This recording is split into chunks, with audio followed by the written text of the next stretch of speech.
The US CPI will be released at the bottom of the hour. In the meantime, the US dollar is mixed with the dollar versus yen higher, the euro versus US dollar also higher versus the greenback, but the British pound is lower versus the US dollar. The Reserve Bank of Australia also cut rates by 25 basis points. As a bonus, I'll go through that chart in this video, so let's get started. Looking at the euro versus US dollar on the hourly chart and trading yesterday, the price made a break to the downside. That break took the price back below the 100-hour moving average. And we also fell below this swing area. Notice if I go back in time and take a look at this swing area, just follow this yellow area right through here. You can see how we had a high here, a high here, high here, high here. We had a failed break here and then highs right here before breaking to the upside through here. So that's where it all started back here. When we came back to that area through here, we did find some, fell below it, found some resistance, tried to move lower, and then it got very volatile on data and headline news right through here before then finding some support against the low of this swing area through here, here, and here before moving to the upside. When we came back down, we fell below that level and then moved sharply to the downside and returned back to it over the last week or so of trading. Moving above it, finding support against it here, here, here, here. In trading yesterday, again, we fell below that level, but the high price in trading here today, what did we do? We came up to the high of that swing area and found willing sellers against that level. We're back below the 50% retracement of the move down from this high over here to this low right here. That 50% comes in at 1.16098, and that's maybe a short-term resistance level in trading here today, but clearly, the swing area is doing its job. The 100 price staying below its 100-hour moving average. Having said that, we're still in between the 100 and 200-hour moving averages, the blue and green lines right through here. So, you can't get too excited about this down drift below the 100-hour moving average.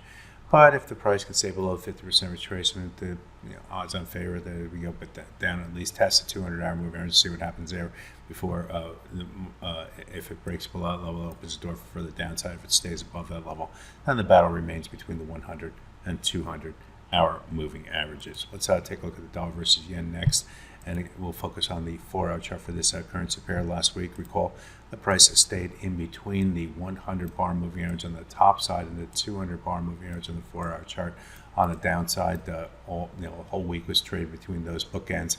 In trading yesterday and today, the price had made a break to the upside, and we're moving away from it like we hope to see when you get a consolidation period in between two levels. The break above that level has led to further upside momentum. We have some resistance up here. I'm going to outline this in yellow. This level corresponds with that high going back there, and this other high, more recent high right through here.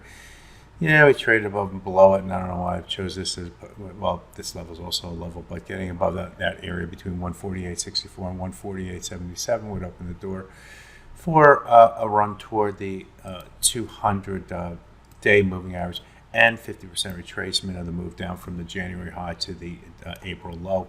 That 50% and 200-day moving average coming at 149.37. Key level on the top side. Do we feel like we're stretching toward that level? It seems that way for me. For interim level up at near the 148.70-ish type level for the dollar versus yen. Get above that. We look for 149.37 as a destination for the dollar versus yen. Let's look at the sterling versus US dollar. I almost said finally, but I'm looking at the hourly chart for this currency pair. We had this 50% retracement and swing area outlined here. Swing levels in my charts are always in yellow, and they correspond with the times where there's a bunch of different reasons why the market came into that area, defining the level as a swing area. We did move above it, as mentioned in trading yesterday, but then failed quickly and moved back to the downside toward the 100-bar moving average.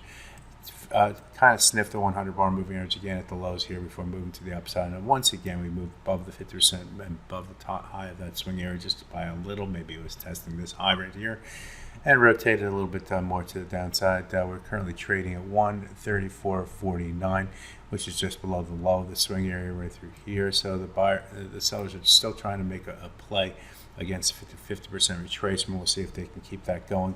But the more times the price leans against that level, or the traders lean against that level, I should say, the the stronger it gets, and it also gives traders that level that if it does break above it, probably don't mess around with it again, and look for further momentum in the upward direction.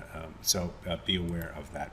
Finally, I mentioned that I take a look at the Aussie versus US dollar, and on the 4-hour chart here, before the meeting, I wrote late yesterday that this 100 and 200 bar moving averages would be the barometer for the pair, and indeed the price moved up to the 200 bar moving average here before rotating to the downside, probably after the decision.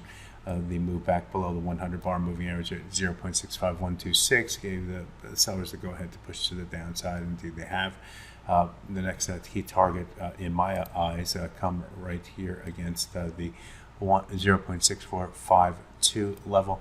And then we have the all-important 200-day moving or 100-day moving average. That's the blue line is charted 0.6439, followed by the swing area right through here, which was a low, 1, 2, 3 low. We fell below here, failed, and then rotated to the upside, came down toward it here before moving to upside. But really, the 200-day moving average is the other key level. So 100-day moving average, 200-day moving average. Those are key targets on the downside. Now with further selling pressure with potential stall right here ahead of the 100-day moving average at 0.64519, but sellers more in control in the Aussie versus US dollar after the 25 basis point rate cut. So there you have it. A look at the 3 major currency pairs plus a bonus with the Aussie versus US dollar. My name is Greg Mikulowski. Good fortune with your trading today. Bye-bye now.